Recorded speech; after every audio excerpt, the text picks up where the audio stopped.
ನಾನು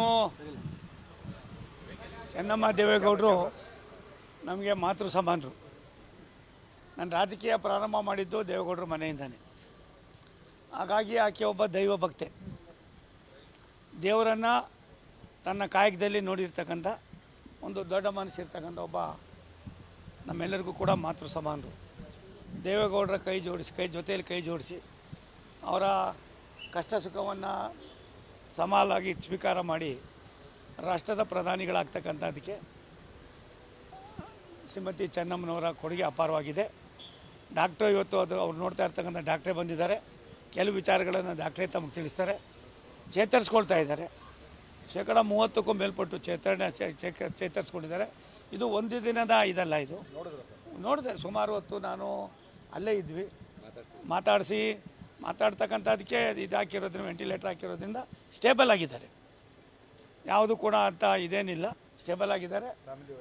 ಅವರ ಮಗಳ ಜೊತೆಯಲ್ಲಿ ನಾನು ಇಷ್ಟೊತ್ತಲ್ಲಿ ಮಾತಾಡ್ಕೊಂಡು ಬಂದಿದ್ದೀನಿ. ಅನಸೂಯಮ್ಮ, ನನ್ನ ಸಹೋದರಿ ಶ್ರೀಮತಿ ಅನಸೂಯಮ್ಮ, ಡಾಕ್ಟರ್ ಮಂಜುನಾಥ್ ಅವ್ರ ಜೊತೆಯಲ್ಲಿ ಮಾತಾಡಿದ್ದೀನಿ. ಬೆಳಗ್ಗೆ ಡಾಕ್ಟರ್ ರಮೇಶ್ ಹತ್ರನೂ ಮಾತಾಡಿದೆ. ಡಾಕ್ಟರ್ ಸತ್ಯನಾರಾಯಣ ಸಾಹೇಬರು ನಮಗೆಲ್ಲ ಅವರು ಒಂಥರ ದೇವರಿದ್ದಂಗೆ. ಕೋವಿಡ್ ಸಂದರ್ಭದಲ್ಲಿ ಒಂದು ದಿನಕ್ಕೆ 25, 30, 40 ಜನ ನಾನು ಬೇರೆ ಬೇರೆ ಭಾಗದಿಂದ ಬರ್ತಕ್ಕಂಥ ಬಡವರನ್ನು, ಕಡು ಬಡವರನ್ನ ನಾನು ಅವಾಗ ಇಲ್ಲಿ ಇನ್ಚಾರ್ಜ್ ಆಗಿದ್ದೆ, ಕಳಿಸ್ತಾ ಇದ್ದೆ.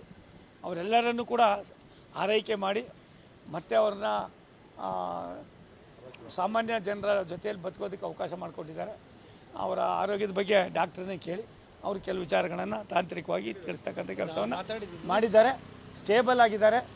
ನನಗನ್ಸರಿ ತುಂಬ ದಿನ ಹಿಡಿತದೆ, ಒಂದು ದಿನದಲ್ಲ. ನನಗನ್ನಿಸಿ ಚೇತರಿಸ್ಕೋತಾರೆ.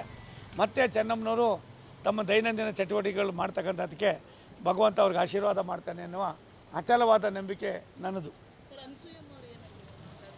ಅವರು ಏನು ಇದು, ಅವರು ಡಾಕ್ಟ್ರು, ನಾವೆಲ್ಲ ಏನು ಚರ್ಚೆ ಮಾಡಿದ್ವಿ, ಎಲ್ಲ ಒಟ್ಟಿಗೆ ಕುಳಿತುಕೊಂಡು.